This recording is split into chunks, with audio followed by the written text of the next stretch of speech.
All right, welcome to the AVNI Interviews. We're your hosts, Eric Bork and Mikey Taylor. What up? We're the co-founders of AVNI, a brand for entrepreneurs and influencers. Here on the AVNI Interviews, we interview people doing the work they want and the lifestyle they love to help other people do the same thing. Today's guest, we have had on before, and we had to have him back on today because we went over the first time how to scale your business or how to start basically an agency and how he started his, but we want to go into a little bit more detail on how to do that. Barton Damer is the founder of AlreadyBeenChewed.tv, an amazing 3D motion graphic studio.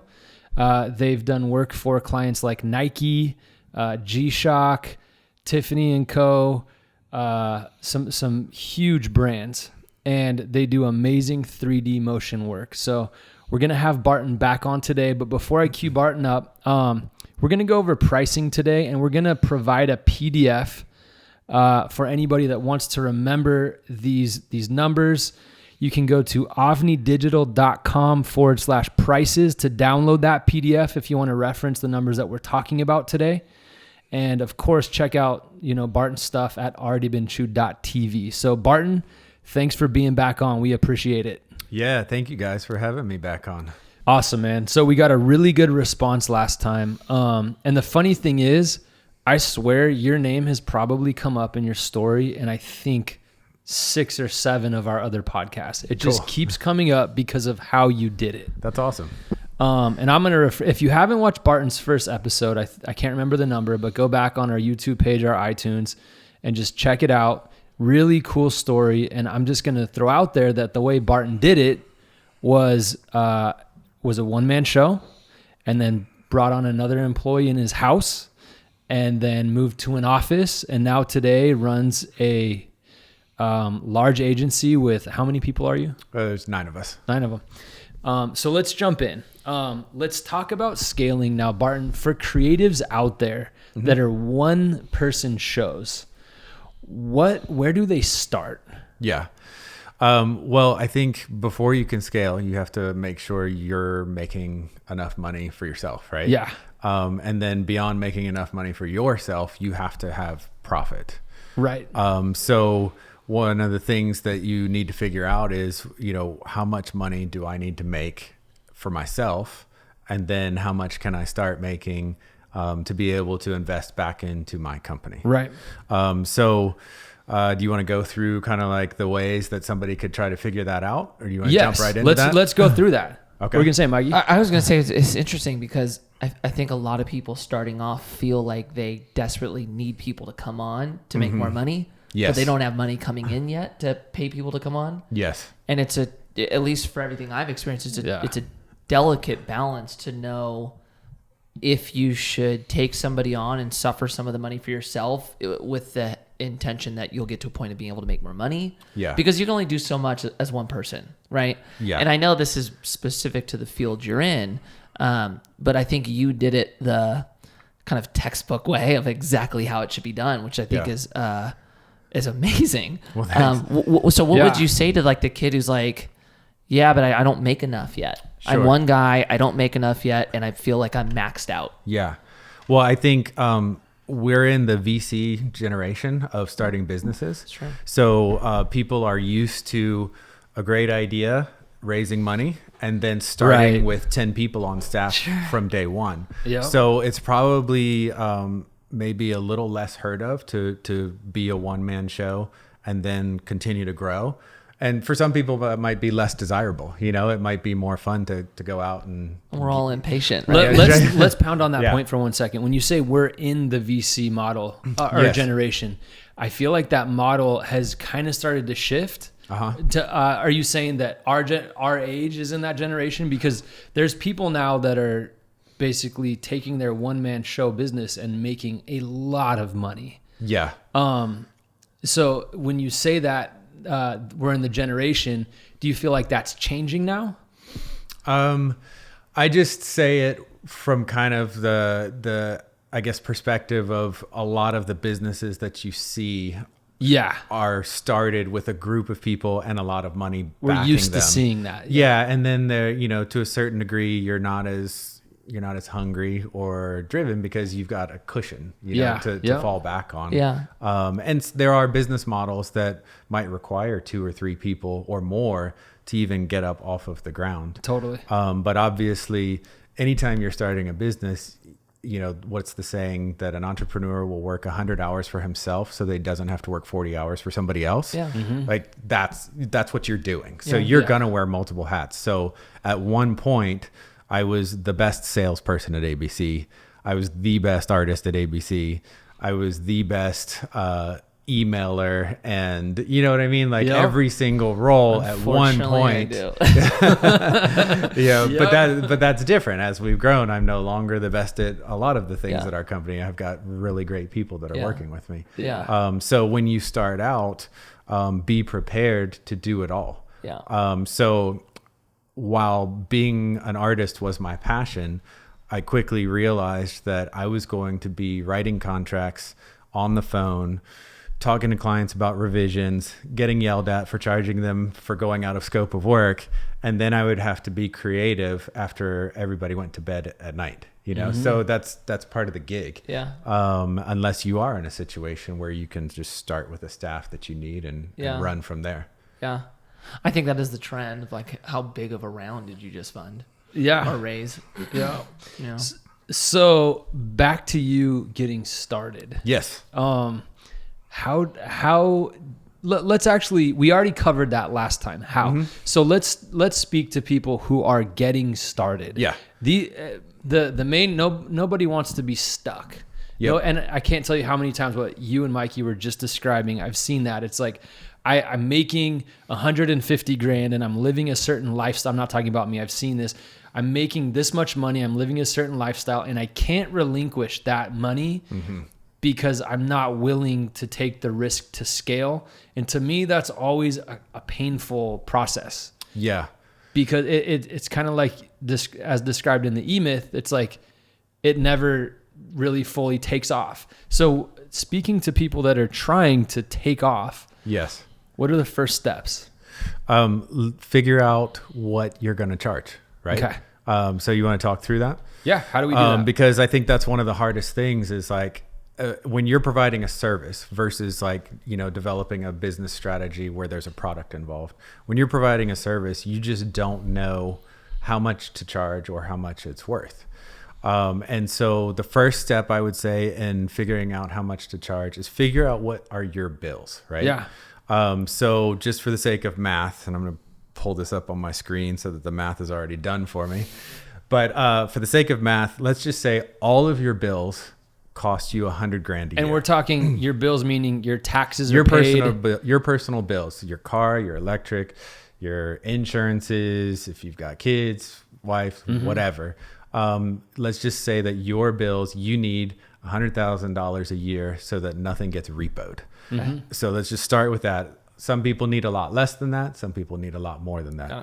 But if your number to cover your bills, then we can work back and we can figure out the baseline hourly rate that you should charge, whatever your services are, whether they're creative services or not. So if it's 100,000, then we're going to divide it by 50 weeks, right?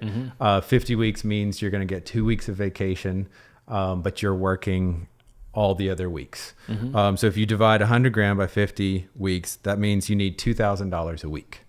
For $2,000 a week, typically you might be billing 30 hours a week.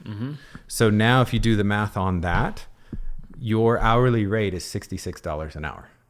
And that means you have to be booked 30 hours a week minimum, 50 weeks a year. So that's your baseline starting point. And you might start to realize, wow, I don't think I'm going to be booked 30 hours a week every single week of the year. I think there's times where I might only bill 20 hours or 10 hours or things like that. So then that's going to affect the hourly rate. You may have to go up. Because what happens if you have 2 slow weeks or 3 slow weeks, you're not going to hit that 100K that you have set for what you need to cover yourself or your family, things like that. So that gives you a baseline. Okay, now I know an hourly rate. So if I'm approaching a business for whatever, whether it's creative services, strategy, It could be a cleaning service. You know what I mean? Now I know that my hourly rate has to be at least 66,000 based off of that $100,000 a year. Yeah. The problem with that though is you're still not factoring anything in as far as profit. And if there's no profit, you can't grow. And so definitely within the creative community, I sense this, that artists frown upon the word profit. They feel like they're being greedy, or they feel like they're being corporate if profit is involved.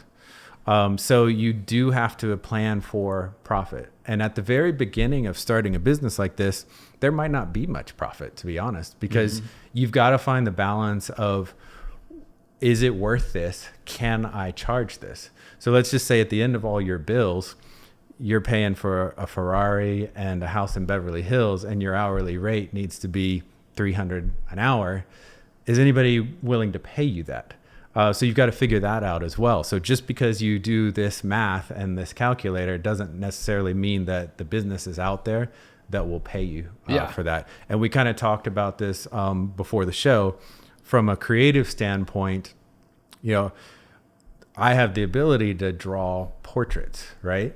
Or do graphic design, or where we're currently at, I'm a motion graphics artist at this point. So if I were to look at what I need to cover my bills, unfortunately, there doesn't seem to be a large market willing to pay me to draw portraits. Right. You know, at least not for me. So, I mean, some people have figured it out. Yeah. So I had to change what I do creatively to go where there was a demand for my creative work. Okay. And let's talk about that. Sure. Yeah, because I think that's a huge point, because everybody always DMs us, why do you guys talk so badly about starting skateboard companies? All the time. Get it all the time. Yeah. Right. And that's a huge point, is like, if you're in this to make money, this is why we talk about not wanting to start a board brand, because there's not a lot of money or a restaurant. in it, We just clown on them all the time. Not clown, but we just don't encourage people to start them. Well, yeah, I just think you definitely need to analyze the industry that you're about to get into, right? Yes. And if you're getting into a very niche market, don't expect to have this like really out lavish. You're going to hit a ceiling. Yeah. You're going to hit a ceiling. Yeah. And Right. I don't think, if you want to drive Ferraris, like, this isn't the thing for you, right? You know? Right. So let's talk about a snapshot. I can already see where we have a full outline here. I can already see where we're going with this. So let's talk about what people are paying for right now. Barton, what are people paying for right now in the creative space? Well, when I first started my career, I started in print. And I noticed the trend that print was on the decline as far as, digital was taking over. So for me personally, I moved into website design. So I was doing Flash animations and things like that in like 1999, maybe like the year 2000. And I quickly realized that while people were willing to pay a lot of money for websites, I was the guy that wanted to create the really cool Flash animated load sequences that everybody hated to watch while they waited for the website to watch. And so that's kind of how I got into motion graphics. Was I enjoyed the animation of a Flash website more than I enjoyed trying to code a website or make it functional. So then, I started having to look around and say, if I want to remain in a creative space, what are people willing to pay for, and looking at the trends and things like that. So that's where I got into motion graphics, and basically where we are now is we're doing a lot of product launches. So the brands we're working with are willing to pay us because we're helping them to launch products, which generates more sales. And I'm gonna go in here for 1 sec. So this is so key. So let's give a snapshot of Barton's agency. So he's working with some of the biggest clients in the world, companies like Nike. Name some other ones real quick. We're doing a lot of footwear. So Nike, Under Armour, Adidas, Vans. But we've also worked with Tiffany & Co. We just recently worked with Disney on a spot for the 90th anniversary of Mickey Mouse. Wow. We just did a series with DC Comics. So we did Batman, Wonder Woman, and Flash for a series of watches that came out for them. So I'm going to go in here real quick. So you guys, what Barton's saying is basically these are companies. Keep in mind, if you're a graphic designer, if you design and your expertise is Illustrator, these companies have a ton of in-house graphic designers. They have in-house graphic designers. So if your specialty right now is graphic design, it's very difficult to go out and be independent and make a living doing graphic design only. When it comes to 3D motion graphics, many of these companies don't have in-house 3D motion graphics. So there's a demand there. There's a demand where these larger companies are paying for that. And that's what you need to look for. Look for the demands in the market that people are paying for. And I'm going to touch on a few others. And of course, I'm going to talk about our academy. This is one thing that we just keep saying over and over. There is a demand right now. Everybody needs social media. Everybody needs someone to place their Facebook ads. Now, obviously, some people may not take that approach, but smaller businesses, unlike Disney, are not going to bring in someone in-house. A plastic surgeon is most likely not going to have an in-house Facebook ads manager or graphic designer. So they need to outsource that. And that's where the opportunity for TechWorks, our academy, comes in. And that's what I've done up until this point to make a living, is find these smaller businesses that have that need. So you have to find the need in the market and then see if that need scales. Back to Mikey's point. A skateboard company, you're going to hit a ceiling. A restaurant, you're going to hit a ceiling. And Barton, just to recap, you basically just said like 3D motion animation right now is what you're doing. Yes. But what else? Where could you see yourself going? Where could you see yourself evolving if the market shifts? Yeah, you have to pay attention to the trends. So I mentioned earlier, I got it from print into web and then into 3D motion graphics and animation, which we have kind of focused in on launching products. So hopefully that is a business strategy that is going to be needed for a long time, as long as people are launching products. Yeah. But to your question, we are on the lookout deciding, do we need to focus on virtual reality or augmented reality? Yep. And we have done some virtual reality. And it just hasn't been something that our clients are hitting us up for yet. But it may be something where 3-5 years from now, we're looking at each other saying, nobody wants us to do 3D animated spots.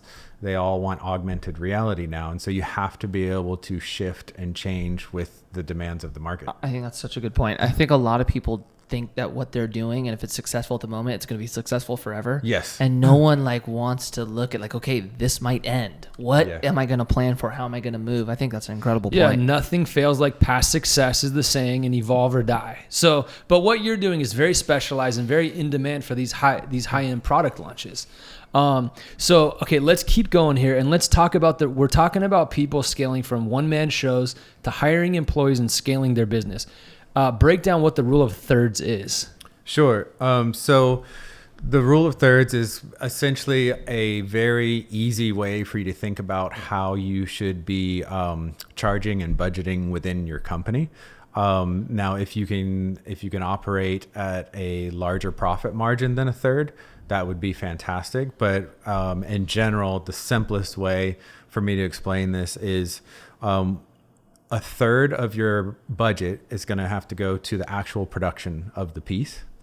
Then a third of your budget is going to go to everything that's not the actual production of your piece. So that could be anything from, say, a project manager or a salesperson. Like those aren't actual billable hours or that are, actually producing the spot or the creative or the strategies for Facebook or things like that. So a third is going to the actual production. 1/3 is going to covering things that still need to happen, like those roles or positions. It's also covering your bills, your electricity, lawyer fees, things like that. And then the last third is the profit that you want to have and operate with, because out of that third, it's not just fun money, right?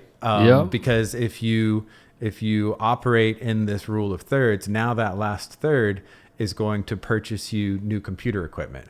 It's going to buy you better computer equipment. It's also going to allow you to get 401k plans for your employees, which we implemented for the first time this year. And so each year, if you operate with some sort of profit in mind, yes, as the owner of the company, hopefully you can take a distribution against that profit. But that profit also is a choice that you make to invest back into the company. So for myself, I'm constantly investing back into ABC, whether that's the people or the equipment, or like I mentioned last time on the episode, we invested and bought a building so that nobody would be able to jack up the lease prices on us. So we're locked in. Yep. If anybody raises the lease on them, it's me, and I wouldn't do that to myself. So, looking for opportunities to invest back into the company so that you can grow, because you cannot grow if you don't have that level of profit there. Totally. And that's, I would say, is kind of like the minimum. It's better to operate in like the 40 to 50% profit range. Gotcha. Perfect.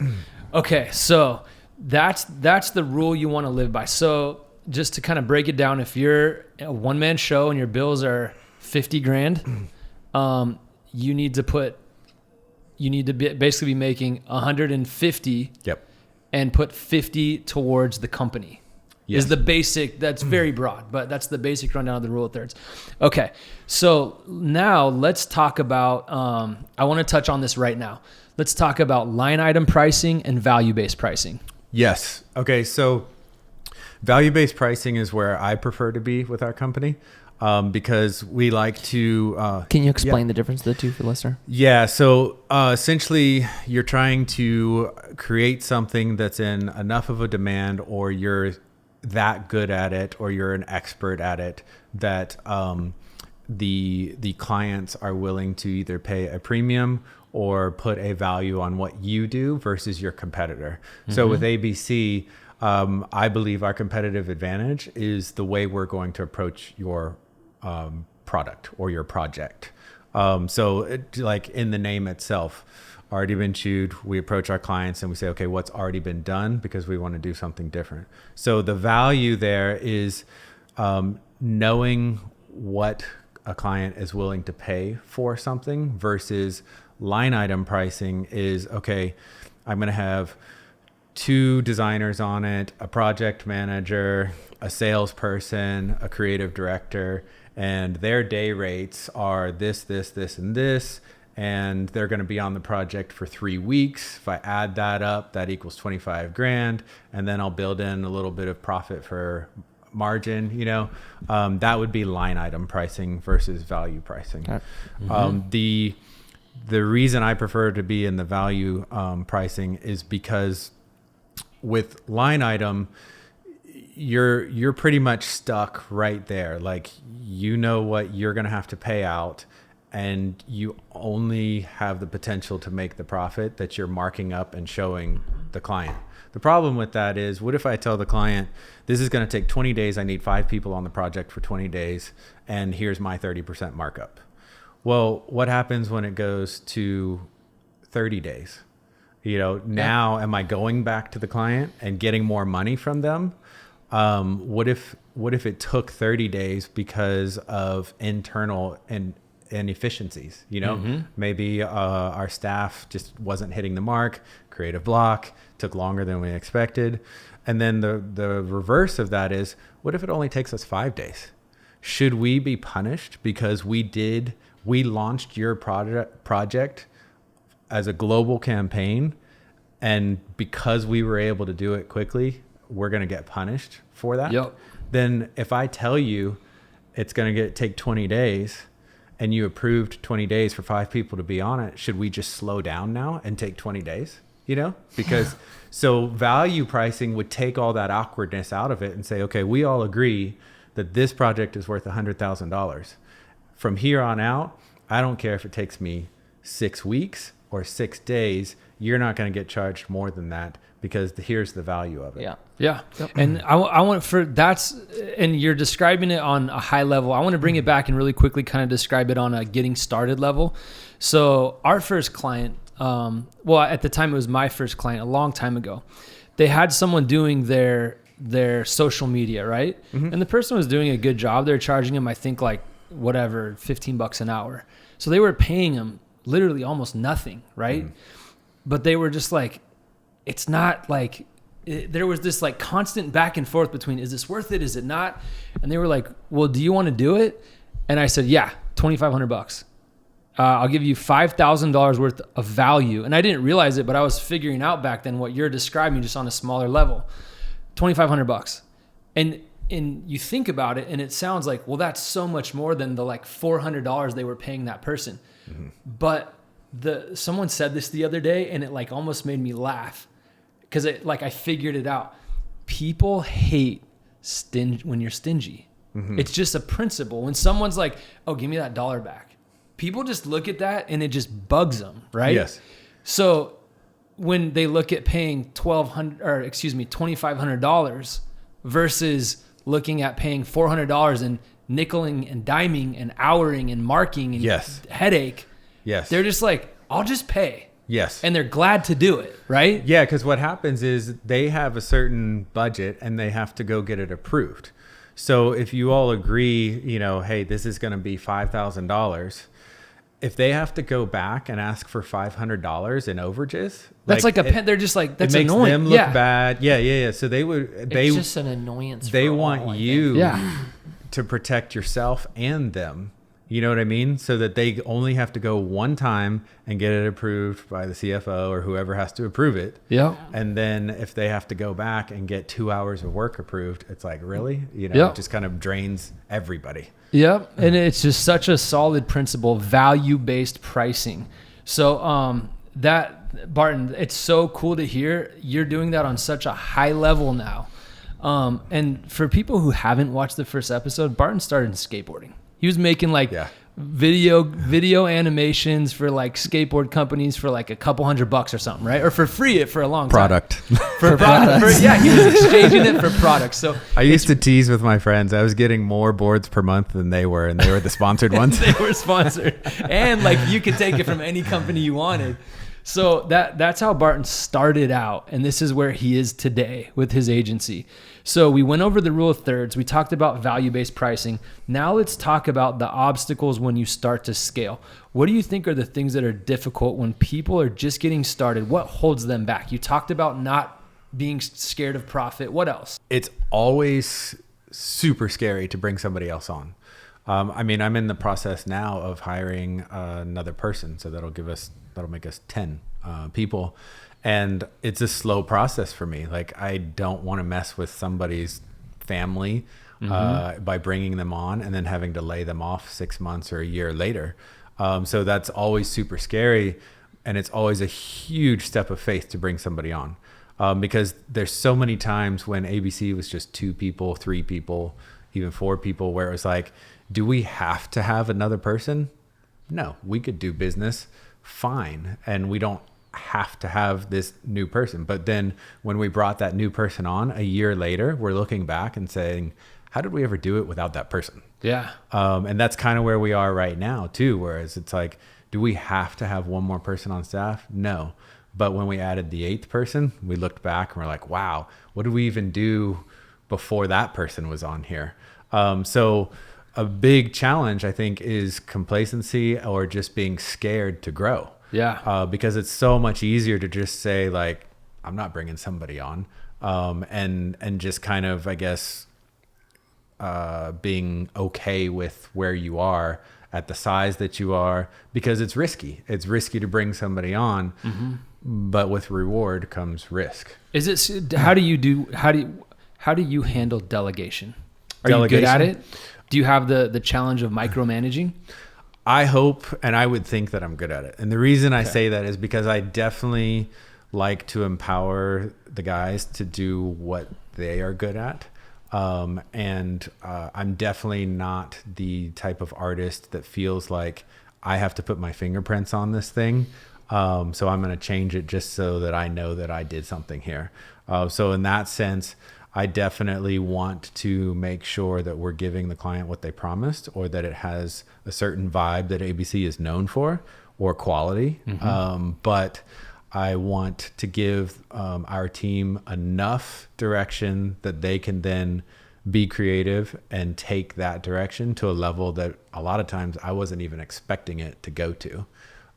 So I definitely hope that that's the way it is. And when it comes to the other areas of the business, you know, my wife is doing the finances for the company, as well as the paychecks, insurance, you know, all of those types of things, completely hands off. Like, okay, we have meetings once a month to catch me up on what's happening, and it's the most boring hour of my life. You know, okay, so not because of my wife, but because of the numbers. Yeah, the numbers. Yeah, no, we didn't take it like that at all. Yeah. So here's a key question for people looking at doing this. Let's say you didn't have your wife doing finances. Let's say she couldn't do it. Mm-hmm. Who is, as a creative, if they're looking to hire and scale, who's the first key person to bring on? Easy. You don't need to bring them on an accountant. You want an accountant. And I mean, literally the accountant services might be $1,500, $2,000 a year. And it's worth way more than that. Wow. Our accountant gives us business advice, telling us where to put things for our taxes, write-offs, all that kind of stuff. So get an accountant. I think people get a little bit scared, like it's going to cost a fortune to have an accountant, you know? Yeah, it's relatively cheap. Yeah, I mean, it's worth so much more than that. Yeah. Okay, so that's the first kind of resource. So we're going to do, after this with Barton, we're going to do an exclusive, like the tools he uses and how he scaled and grew his business for the members of the TechWorks Academy. It's avnidigital.com if you want to check it out. But right now, I want to talk about the first person you hire. Yes. Like and that's not wrong. I'm just saying, like, the first person you actually bring on. Yep.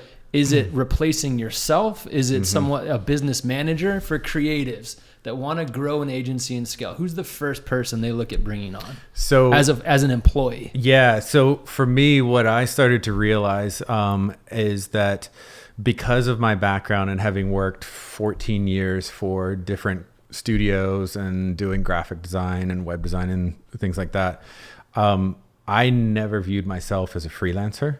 But because I was an individual, I was being pegged as a freelancer, which meant clients didn't mind asking me to do stuff for free or late at night or weekends, because they knew I was in my pajamas in my spare bedroom working on stuff. So they would call me, hey, do you mind fixing this? I know it's 10 p.m., but blah, blah, blah. So I wanted to stop being treated like a freelancer, and I wanted to be a studio, because I knew that I had the ability to design their logo, all of their branding, brand guidelines. I could do their print for them, their digital for them, or I could take them onto television with a 3D animated spot, just because of the length of my career before I went out on my own. So for me, the very first hire needed to be somebody that could answer the phone or send out emails for me, so that all of a sudden I'm no longer a freelancer, I'm a studio. And could that person also design, or were they more? No. Okay. Yeah. So you hired basically like an assistant almost? Yes, absolutely. An admin. Yeah. And that person, just the difference in the way clients will treat you when somebody else is answering the emails or the phone calls, it's night and day. Yeah. You're no longer a freelancer in your jammies. Like, you are a studio, and there's somebody else that's kind of a buffer to a certain degree. Hey, I'm going to throw this out there though. All these people like pretending they have assistants, you better be good at that shit, man. Like I catch on to that so fast. Like people, my assistant does this. My bullshit. Like, you don't have an assistant. Like, all right, like if you're going to do that, you better be good at it or actually have an assistant. So anyways, keep going. So that would be your first hire. That's someone that... Do you think that's the case for everyone, or is that more of a like personal first hire for you based on your personality? For me, it was definitely I needed somebody in that role so that I could start charging more. Okay. Because the moment I brought that person on, I literally tripled my rates, because I was no longer a freelancer. Doing the same thing. Same thing, but now somebody could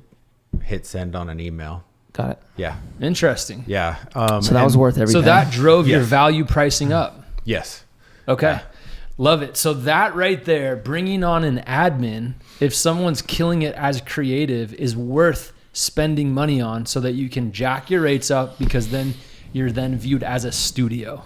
Well, and it's not just jacking your rates up. It's I know. It's being able to service the clients better. Right. So that person can now be available when you're not available. Get an assistant, charge 3 times. You're good. How do I find profit hires me? Get an assistant, pay for itself.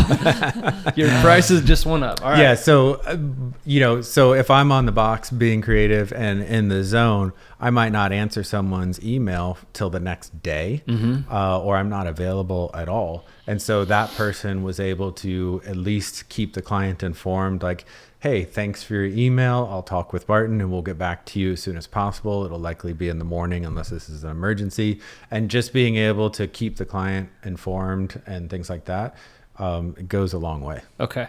So here I want to throw, you got something, Mikey? Go ahead. Okay. So give us 3 and at least 2 of the biggest mistakes that you see people making.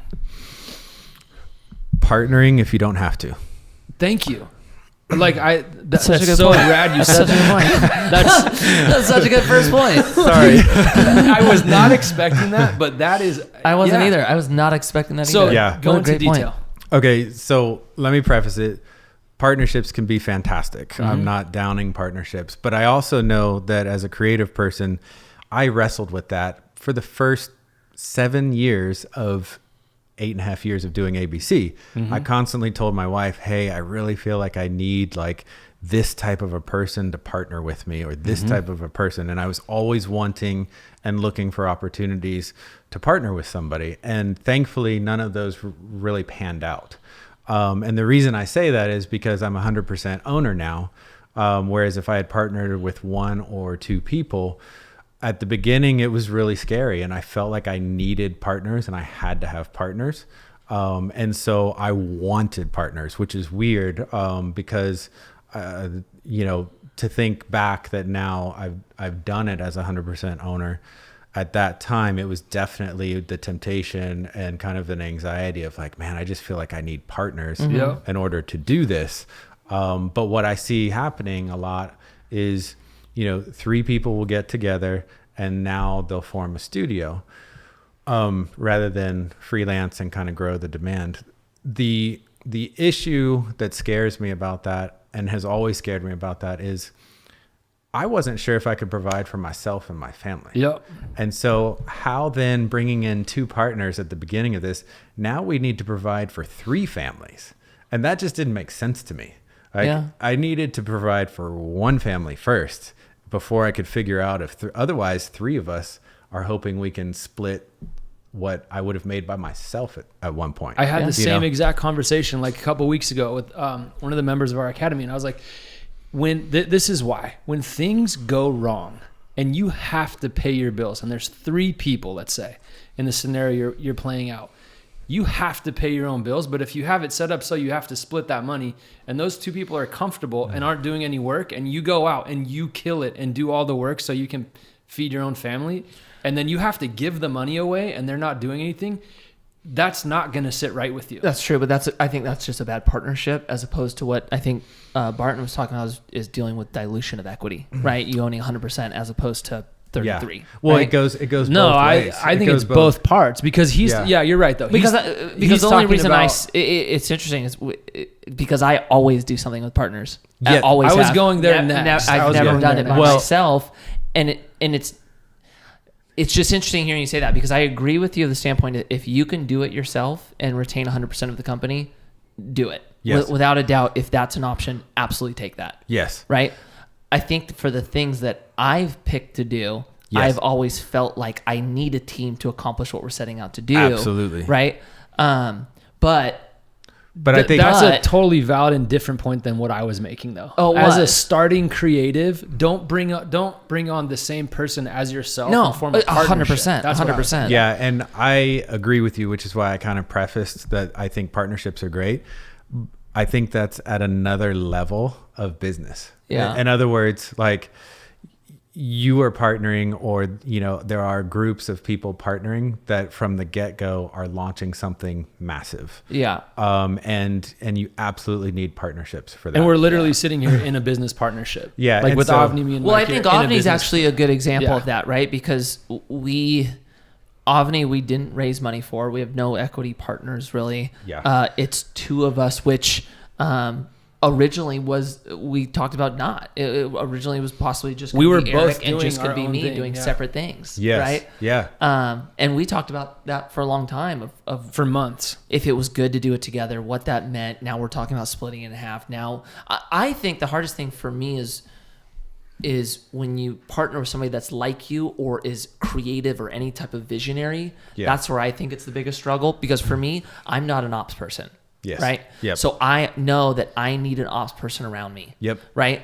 But if it's two visionaries with two different ideas of what you're trying to do, that has always been, I think, the biggest struggle that I've faced. But I've never had to face having a partner that didn't work and had to give them, which is a huge, it's a huge reality. Yeah, I've just for haven't dealt creatives with though. that. Think about for creatives when you're bringing in, like, let's say you're bringing in 80 grand as a creative, right? And you want to grow, and then you're like, oh, I'm like lonely. I work at my house by myself, and I want to bring someone else on so that I have someone else to work with, and then you partner up. But you're both splitting creative business now. I get it. That's Yeah. where it gets real, like.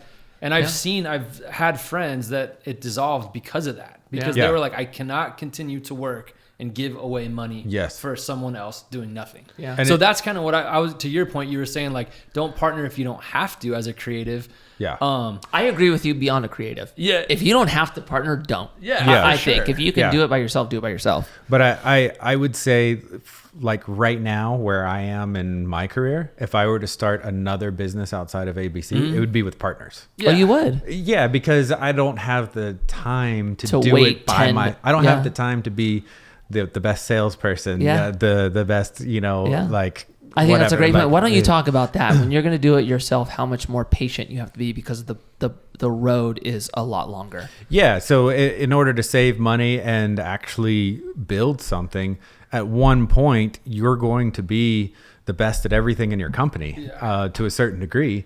If you're not using accountants or other vendors to help you. So you're not going to be just the best artist. You're going to have to be the best salesperson. You're going to have to be the best client relations person.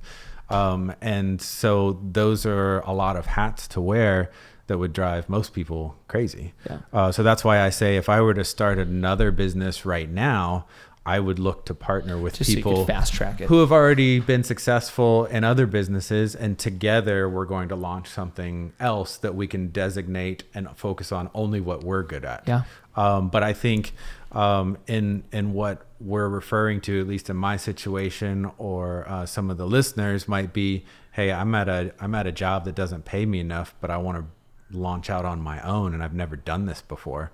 If that's the case, I would say try to do it by yourself.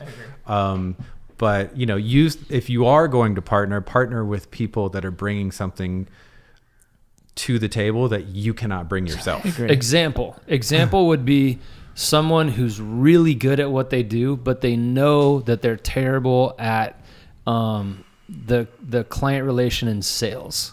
So if someone just focuses on sales and someone just focuses on creative, that could potentially work because they both can't do the other's thing.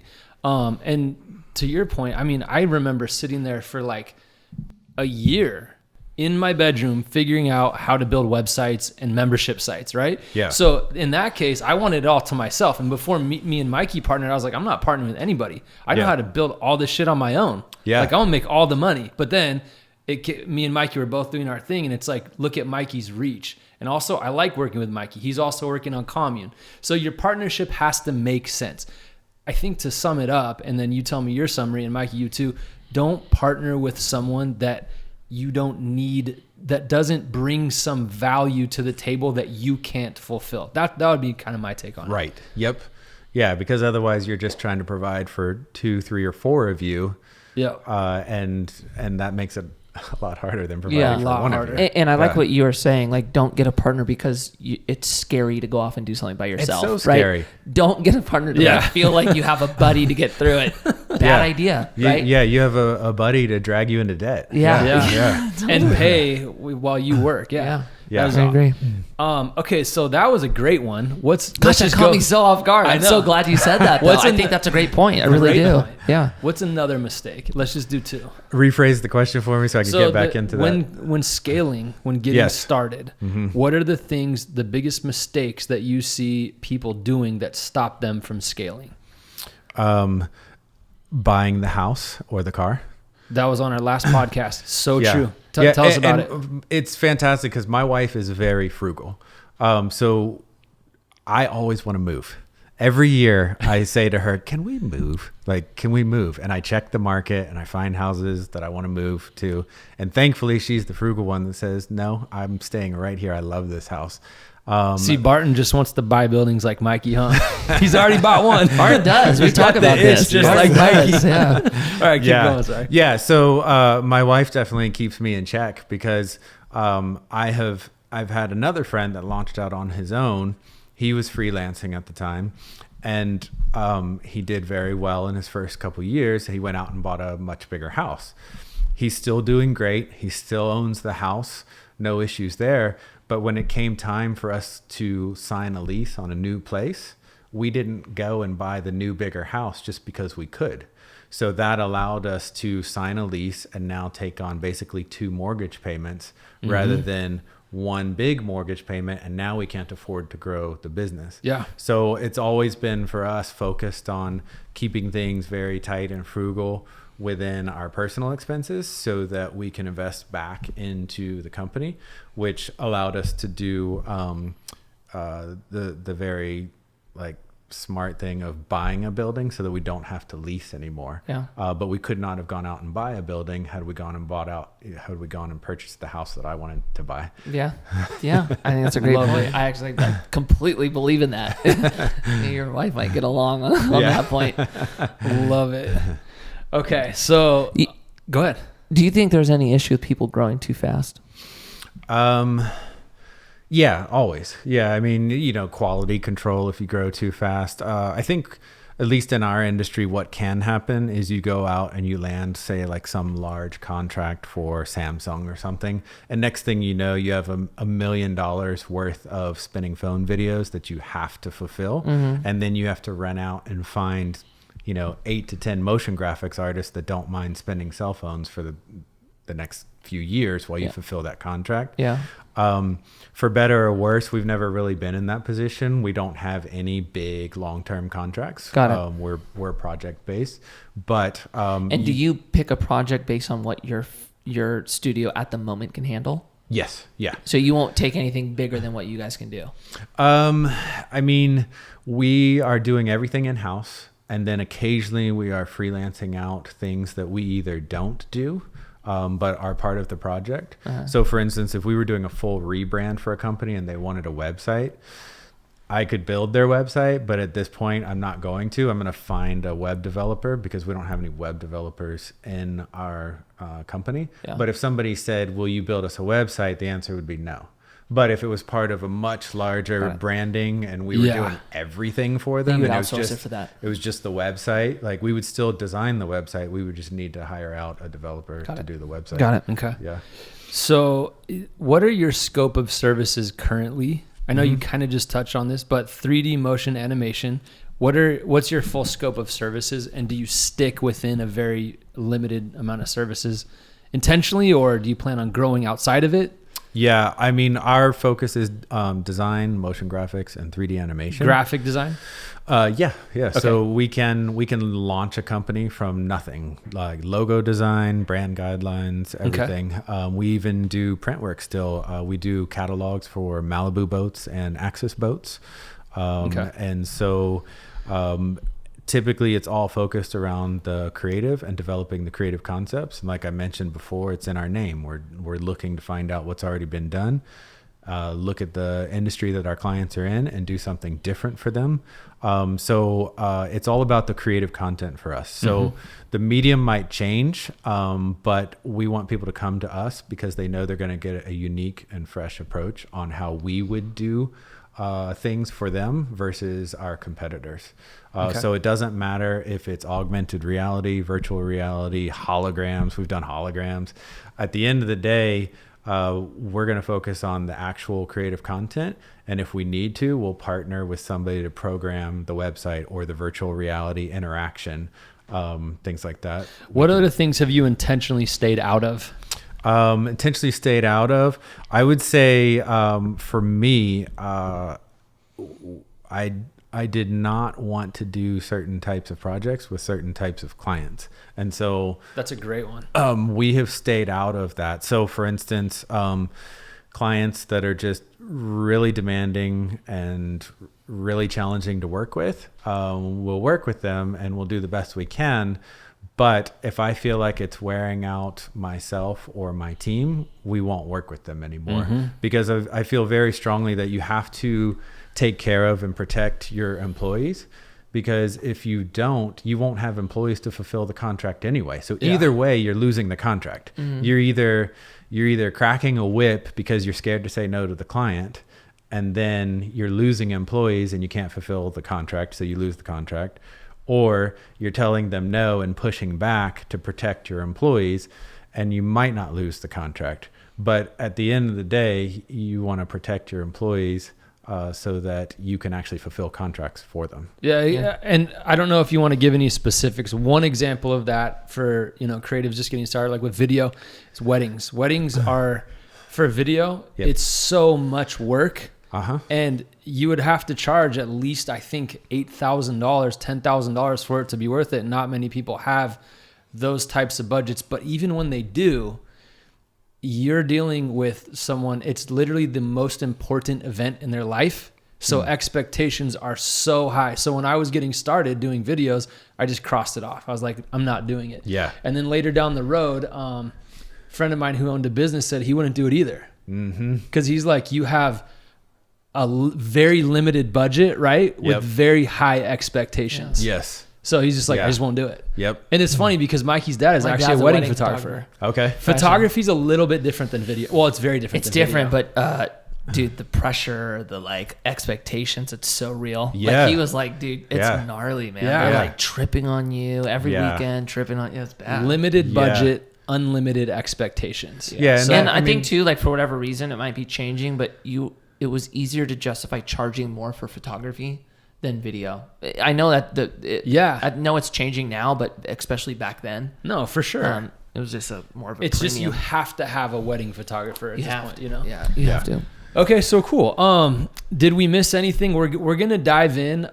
Let's just give one example before we dive into the TechWorks course. Let's give one example of a specific. We're almost out of time, but specific tool that you've used in your business, whether it's accounting or client management. What's one tool that people getting started should implement into their business? I mean, we use FreshBooks for invoicing. Okay. DocuSign. You familiar with DocuSign? Yeah. DocuSign's huge. Yeah. So It's all of our good. contracts, I used to, like in the early days, rely on emails. And when somebody would say, yeah, this is approved, let's move forward. And then 2 days later, they would say, sorry, things got pulled. We're not going to work on this project anymore. It was really awkward to go back and say, but in this email, you approved it. So every contract that we write up is sent through DocuSign, and we get a signature on it, and it's got a kill fee on it. Gotcha. So that way, making somebody sign it just makes them think twice, like, oh, this is for real. I can't just tell him tomorrow. Yeah, and it has a kill fee on it. Yeah. So if they use DocuSign and then back out, there's a kill fee, and they know when they sign DocuSign, they're signing to it. Yes, and then as you grow, use paychecks for all of your employee. Okay. Do you guys use Paychex? Absolutely, yeah. We at first we did not, and it's crazy, dude. The government is insane.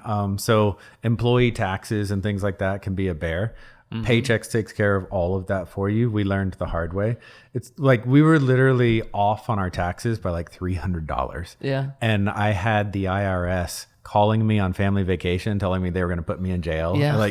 It was really. So we ended up giving my accountant the right to speak for us. The accountant had to call the IRS and tell them to back off. And for years, we even had the IRS.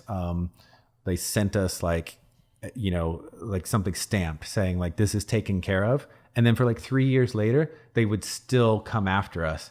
And my accountants would just handle it for us and say, we have letters from you saying that this has been taken care of. And it was literally over $300. It's we're not trying to do anything. So get Paychecks for listening. Yeah. So Don't do it DocuSign and yourself. Paychecks. Yeah. That's a good start. Yeah. All right, Barton. Well, hey, we appreciate it. For anybody that wants to check out Barton's site, I'm going to give you a different type of plug here.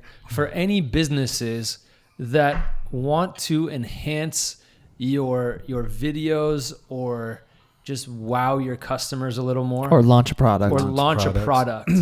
alreadybeenchewed.tv. Barton, is it Barton at alreadybeenchewed.tv? Yes. Uh-huh. Just Barton, Barton at alreadybeenchewed.tv. Check their stuff out. Amazing looking 3D motion animation. Did I say that right? Yep. All right, cool. All right, Barton. Well, hey, thanks for being on, and much appreciate it.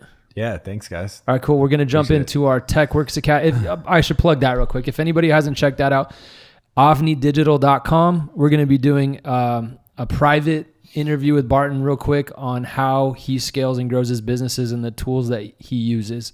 So check that out. Anybody wanting to get paid by small businesses, retainers, or big businesses, avnidigital.com. And that's a wrap.